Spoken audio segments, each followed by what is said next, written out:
소니가 교회는 바울이 2차 선교 여행 때 약 3주간 유대인의 회당을 빌려서 복음을 전했던 곳입니다.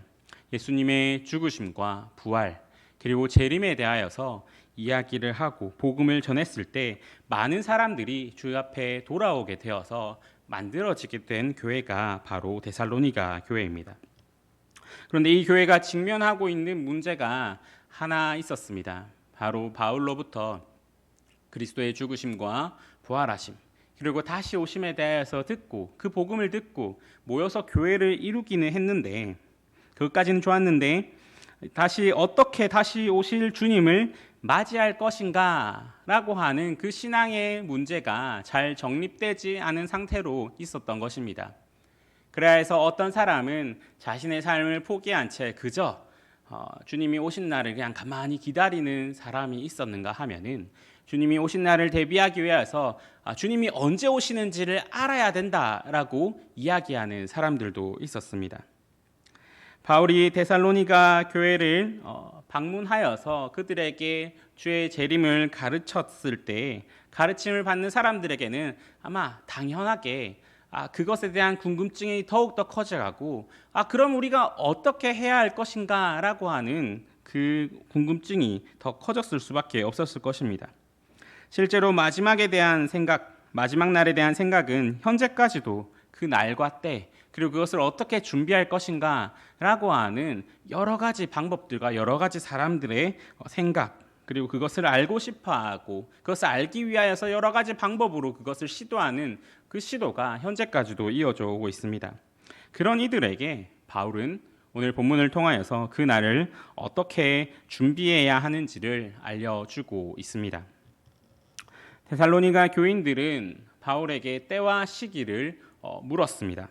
하지만 바울은 그것은 관심을 가질 것이 아니다라고 말을 합니다.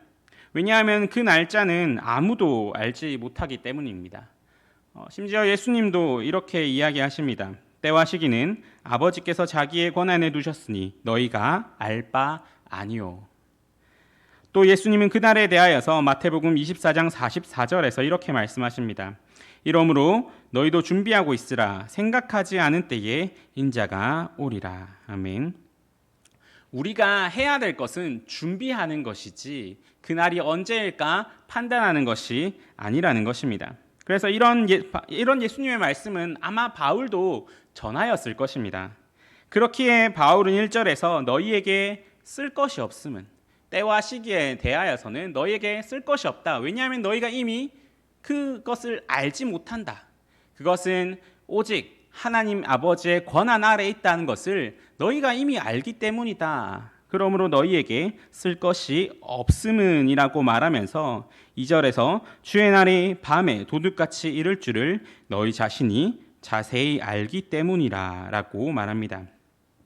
바울은 이 같은 것을 더 잘 이해시키기 위하여서 두 가지 이미지를 사용하여서 주의 오심에 대하여 말을 합니다. 첫 번째는 주의 날이 밤에 그리고 도둑같이 이른다라고 하는 사실입니다. 도둑이 우리에게 오는 것을 한번 생각해 보면은 그들이 언제 올지 우리에게 말해주지 않습니다. 오히려 우리의 눈길을 피해서 가장 우리가 방심하고 있을 때에 오는 것이 바로 도둑입니다. 이와 같이 주님의 날도 예상하지 못한 때에 오게 된다라고 하는 것입니다. 또 두 번째로 저희가 평안하다, 안전하다 할 때에 오게 된다라고 하는 것입니다. 우리는 지금 전적으로 평안하다. 지금 나의 인생에 문제가 없고 지금은 내가 생각했을 때 아무런 문제가 없을 것이다 라고 우리가 생각할 때 우리가 지금은 나에게 아무런 문제가 없고 지금 오지는 않을 것이다 라고 생각한 그때에 바로 오게 된다라고 하는 것입니다. 그래서 어둠에 거하는 사람들은 그 멸망이 다가옴을 보지도 그리고 대비하지도 못하게 됩니다. 아무것도 보이지 않는 깜깜한 어둠, 혹시 그 어둠 속에 있어 본 적이 있으십니까? 그렇게 되면은 거기선 정말 한 줄기 빛도 들어오지 않는 그곳에서는 정말로 아무것도 보이지 않습니다. 만약 거기서 누군가 나에게 다가온다라고 한다면은 우리가 누굴 인식하는 순간 그 사람은 이미 옆에 있는 그 순간일 것입니다. 그렇기 때문에 어둠 속에서 무언가가 다가온다는 걸 인식했다면은 그것은 이미 늦은 것입니다. 왜냐하면 그것은 이미 도착해 있기 때문입니다. 그래서 바울은 이 두 가지를 통하여서 주님의 오심이 예기치 못한 것이며 그리고 우리에게 피할 수 없는 것이 된다라는 것을 보여주고 있습니다. 그런데 이어서 바울이 이야기하는 것이 있습니다. 참 다행스럽게도 우리에게 주 안에 있는 하나님의 자녀들에게 주님의 오심은 그렇게 오지 않는다. 그리고 좀 어둠에 속한 자들에게 주님의 오심은 멸망이지만은 주 안에 있는 빛의 자녀들에게 주님의 오심은 구원이다라고 말하는 것입니다. 하나님의 자녀들에게 주님의 오심은 기쁨의 날이고 구원의 날입니다. 그날이 우리에게 도둑과 같이 오지도 않습니다. 그리고 갑자기 이르게 되지도 않습니다. 바울은 4절에서 형제들아 라고 말하면서 그날이 도둑같이 너희에게 임하지 못할 것이다 라고 말을 합니다. 그 이유가 무엇이냐면은 바로 우리가 어둠에 있지 않기 때문입니다. 우리는 다 빛의 아들이요 낮의 아들이기 때문에 그날이 도둑같이 임하지 않는다라고 말을 합니다. 바울이 도둑같이 임하지 않는다라는 것을 우리가 한번 지금 저 천국 그리고 주님의 오심과 한번 연관지어서 생각을 해봅시다. 도둑이라는 것은 어둠을 틈타서 몰래 오게 됩니다. 그렇게 도둑처럼 온다라고 할 때 거기서 가는 이미지 두 가지는 무엇이냐면은 보이지 않음과 그리고 알지 못함입니다. 그렇게 도둑은 우리가 생각하는 흔히 도둑의 복장이라고 하면은 정말 어둠에 최적화된 검은색과 그리고 정말 빛을 반사하지 않는 색의 옷을 입고 어둠의 도움을 받으면서 도둑은 오게 됩니다. 그런데 만약에 도둑이 낮에 내가 이렇게 집에서 가만히 있는데 저기 멀리서 도둑이 뚜벅뚜벅 걸어오는 것을 보고 있다면은 어떻겠습니까? 도둑은 전혀 무서운 것이 되지도 우리에게 놀랄 것이 되지도 않는 것이 되는 것입니다. 그때 우리는 도둑을 보면서 대비할 수 있게 되는 것입니다. 그리스도의 다시 오심도 이와 마찬가지입니다. 우리가 어떤 존재인가? 우리가 어둠에 속한 존재인가? 아니면 빛에 속한 존재인가에 따라서 그 그리스도의 오심이 우리에게 어떻게 오는가가 달라지게 되는 것입니다. 어둠 가운데 오는 재림은 멸망을 가져오지만 빛 가운데 오는 재림은 구원을 가져옵니다. 바울은 1차적으로 주님의 오심을 준비하는 데살로니가 교인들에게 이것을 말해주는 것입니다. 주님의 다시 오심, 그때가 언제일까? 그때가 언제이고 나는 그것을 위해서 무엇을 해야 될까? 이것이 아니라 그 주님의 다시 오심을 준비하기에 앞서서 지금 내가 어디에 속해 있는가를 먼저 집중하라라고 하는 것입니다. 내가 먼저 어디에 속해 있는가? 나는 빛의 자녀, 주 안에 속해 있는가? 아니면 세상에 어둠 속에 속해 있는가? 그것에 따라서 너희의 그 그리스도의 다시 오심이 달라질 것이다. 그렇기 때문에 그리스도의 재림을 준비하는 가장 첫 번째로 너희는 빛의 자녀로서 빛에 속한 자로서 그것을 준비하라. 그리고 그것에 집중하고 먼저 그것이 되고 나서 그 다음에 어떻게 할 것인가를 생각하라라고 말하는 것입니다. 그것이 먼저 되고 나서 바울은 6절에서 그러므로 우리는 다른 이들과 같이 자지 말고 오직 깨어 정신을 차릴지라라고 말합니다. 우리가 빛에 속하였으므로 그 말이 가져다 주는 것은 이제 우리는 어둠에 속한 것이 아니다. 빛에 속하였으므로 주님의 재림이 우리에게는 보이고 있고 알게 되고 있고 그리고 그날에 어떻게 무슨 일이 일어나는지 우리는 이미 보고 있다라고 말하는 것입니다. 그 빛에 속한 사람에게 재림의 날은 도둑처럼 갑자기 임하지 않습니다. 빛 아래에서 재림의 그날이 분명히 보입니다. 재림의 그날에 무슨 일이 일어날지도 예수님이 빛 가운데서 보여주셨습니다. 그렇다면 우리가 그것을 보면서 해야 되는 것이 무엇이겠습니까? 바로 그것을 준비하는 것입니다. 제가 대학 학생 생활을 할 때에 가끔 자취를 하면은 아주 가끔씩 부모님이 저희 집을 찾아오시고는 하였습니다.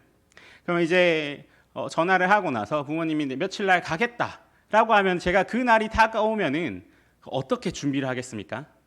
이제 어질러졌던 저의 집을 조금 치우고 냉장고 정리도 조금 하고 이제 조금 사람 사는 것 같이 이렇게 부모님을 맞을 준비를 하게 됩니다. 왜 그렇게 합니까? 오시기로 한 날짜를 알고 있으며 그리고 그 날에 내가 준비되지 않는 상태로 부모님을 맞이하게 된다면은 그것이 어떤 결과를 불러올지 알고 있기 때문입니다. 만약에 오신다는 걸 알면서도 그리고 그날에 어떤 일이 생길지를 알면서도 아무런 준비를 하지 않고 그날을 맞이한다고 한다면은 우리는 아마 그 사람 보고 참 어리석은 사람이다라고 이야기를 할 것입니다.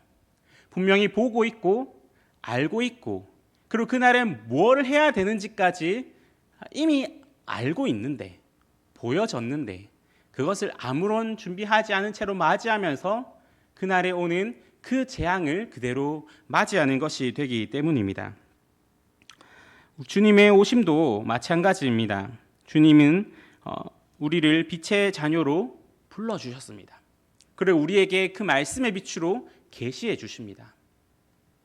예수님이 다시 오심을 그리고 그 다시 오실 때 어떤 일이 있음을 그리고 그 다시 오심 가운데 어떻게 준비해야 되심을 보여주십니다. 그 때와 시기는 알 수가 없지만 한 가지 분명한 것은 그날이 반드시 올 것이다 라는 것을 밝은 빛 아래에서 우리에게 보여주십니다. 그렇다면 우리가 해야 될 것은 그날을 준비하는 것입니다. 그래서 바울은 그 준비를 말하면서 깨어 있는 것을 넘어서서 이제 그것을 어떻게 준비할 것이냐면은 너희가 이 세상을 살아가는 동안에 무장함으로 준비를 해라라고 말하고 있습니다. 8절입니다. 우리는 낮에 속하였으니 정신을 차리고 믿음과 사랑의 오심경을 붙이고 구원의 소망의 투구를 쓰자. 아멘. 그 준비하는 과정이 바로 우리의 영적인 전투와 이어질 것을 이야기하는 것입니다. 그리고 우리가 준비하는 거의 최종 목적은 뭐냐면은 바로 깨어 있어서 계속해서 그날을 바라보게 하는 것입니다. 그러면은 우리가 싸울 상대는 우리로 하여금 어떤 것을 하게 하겠습니까? 계속해서 우리로 하여금 저기 오고 있는 그 주님의 날을 보지 못하게 하고 계속해서 이 세상에 집중하게 하며 계속해서 그 세상을 바라봄으로써 내가 지금 안전하다, 평안하다라고 말하게 할 것입니다. 거기서 우리가 준비해야 되는 것은 믿음과 사랑의 오심경을 붙이고 구원의 소망의 투구를 쓰는 것. 바로 믿음과 사랑과 소망으로서 우리의 지금 삶을 살아가며 그것을 통해서 계속해서 하나님의 오심, 다시 오심, 지금 이 세상은 정말로 우리의 참 집이 아님 우리의 참 소망은 저 천국 하늘나라에 있음을 계속해서 일깨워야 하는 것입니다. 우리는 정신을 차리고 다른 것에 미혹되지 않도록 믿음과 사랑과 구원의 소망으로 우리를 계속해서 보호해야 합니다. 이 세상이 전부이다라고 외치는 세상으로부터 우리를 보호해야 되고 자꾸만 우리의 눈을 돌려서 주님의 오심을 보지 못하게 하는 것으로부터 우리를 보호해야 합니다. 그렇게 함으로써 우리가 이루어 가야 하는 모습이 있는데 바로 11절의 말씀입니다. 그러므로 피차 권면하고 서로 덕을 세우기를 너희가 하는 것 같이 하라. 아멘. 너희가 지금 잘하고 있는 그대로 서로 권면하고 덕을 세움으로써 서로 함께 그날을 준비하며 살아가라라고 하는 것입니다. 실제로 우리는 우리의 신앙생활의 많은 부분을 통하여서 그 유익, 서로 권면하고 신앙생활을 함께하고 서로 덕을 세움을 통한 신앙의 유익들을 많이 누리며 살아갑니다. 가끔씩 우리가 스스로 혼자의 힘으로 너무 약하여서 세상에 넘어질 때 우리의 함께함 그리고 신앙의 동지들은 다시금 우리를 일으켜서 저기저 예수님을 그리고 하늘나라를 바라보게 해줍니다. 그것을 잘 보여주는 곳이 있습니다. 바로 히브리서 12장 1절입니다. 히브리서 12장 1절은 이렇게 말씀합니다. 이러므로 우리에게 구름같이 둘러싼 허다한 증인들이 있으니 모든 무거운 것과 얽매이기 쉬운 죄를 벗어버리고 인내로써 우리 앞에 당한 경주를 하며. 아멘. 지금 여기서 말하는 우리를 둘러싼 허다한 증인들은 바로 히브리서 11장, 즉 믿음장에 나오는 그 믿음의 조상들, 그 믿음의 사람들입니다. 이들이 그들의 삶으로서 우리에게 무엇을 증거해 주고 있다라고 합니다. 이들은 그들의 삶으로서, 그들의 믿음으로서 어떤 것에 우리 증인이 되어 줍니다. 지금 우리가 겪고 있는 고민이 될 수도 있고, 지금 우리가 이 길이 맞나? 내가 정말 하나님을 향하여 가는 이것이 맞나? 내가 지금 신앙을 이렇게 가지고 살아가는 것이 맞나? 라고 하는 그 고민 앞에서 그들이 증인들이 되어줍니다. 그것이 맞다. 그렇게 살아가는 너의 그 삶, 그렇게 헌신하는 너의 그 마음이 맞다라고 증언해 주고 있는 것입니다. 그런 그들의 삶이, 그리고 그들의 삶 속에서 일하시는 하나님이 우리에게 증인이 되어서, 증거가 되어서 우리로 하여금 다시금 그 믿음의 삶을 살아가고 다시금 힘을 내어서 그 신앙의 길을 걸어가게 해주는 것입니다. 그렇다면 우리에게 그 삶으로서 그 믿음을 증거해 주는 사람이 과연 히브리서 11장에 그들만 있겠습니까? 그렇지 않습니다. 성경의 다른 인물들과 또 우리의 신앙의 선배들과 지금 여기에 모여 있는 우리 서로가 우리의 각자의 삶과 각자의 신앙과 각자의 그 고백을 통하여서 서로가 서로에게 증인이 되어 줍니다.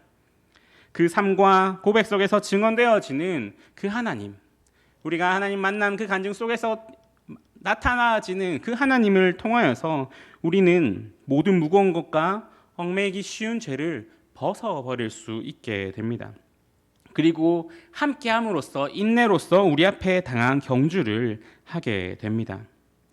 지금 이 삶에 매여서 계속 제자리에 있는 것이 아니라 서로가 서로에게 증거가 되어 줌으로써 다시금 저 소망을 가지고 주님이 다시 오실 그날을 바라보면서 저 천국을 향해 가는 것이 우리의 신앙의 경주입니다.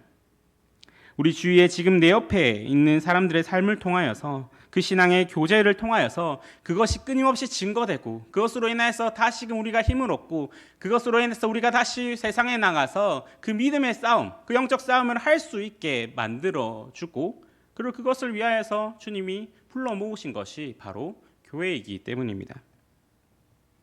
그렇게 우리는 함께 주님의 오심을 기다리게 됩니다. 우리는 모두 빛의 자녀로서 믿음과 사랑과 소망을 가지고 함께 주님의 오심을 기다립니다. 빛 가운데 속한 우리에게는 다가오는 재림의 날이 분명히 보입니다. 그 영광의 하늘나라를 주님은 빛 가운데 보여주십니다. 그러므로 우리의 시선을 저 하늘나라에 두며 그날을 준비해야 됩니다. 아무리 많은 것들이 우리를 넘어뜨리려 하고 미혹하고 그리하여서 이 세상에 시선을 두게 하고 저기 저 밝게 보이는 주님의 오심 그리고 하늘나라를 못 보게 한다 하더라도 지금 서로의 삶 속에서 있는 그 하나님, 서로의 삶을 통하여서 증거되어지는 그 하나님을 통하여서 우리는 계속해서 저 천국과 주님의 오심을 바라보고 준비해야 되는 것입니다. 혹시 세상의 명예와 재물, 즐거움이 우리의 신앙보다 더 좋아 보이십니까? 우리의 신앙을 위하여서 희생하는 시간, 돈, 노력들이 아까워 보이십니까? 그 구원의 날에, 주님의 다시 오시는 그날에 우리는 짧은 세상에서의 가치들을 이야기하면서 우리가 참 어리석었다라고 이야기할 것입니다. 혹시 힘든 현실에 지쳐서 주저앉아 계십니까? 그나큰 슬픔이 밀려와서 일어날 힘조차 빼앗아 갔습니까? 모든 상황이 안 좋게 돌아가서 이 현실 가운데 희망이 없어 보이십니까? 구원의 그날에 주님 다시 오시는 그날이 반드시 올 것입니다. 그리고 그 기쁨의 날에는 우리가 가장 힘들었던 순간조차도 주님 앞에서 함께 웃으며 이야기할 그날이 반드시 올 것입니다. 이 구원의 날, 주님 다시 오시는 그 기쁨의 날을 소망합시다. 그리고 그 빛의 자녀들로 교회로 불러주신 서로를 권면하고 덕을 세우며 서로가 서로에게 그날의 증인이 되어주며 그날을 준비하는 저와 여러분이 되기를 간절히 소망합니다. 함께 기도하시겠습니다. 사랑의 하나님 아버지,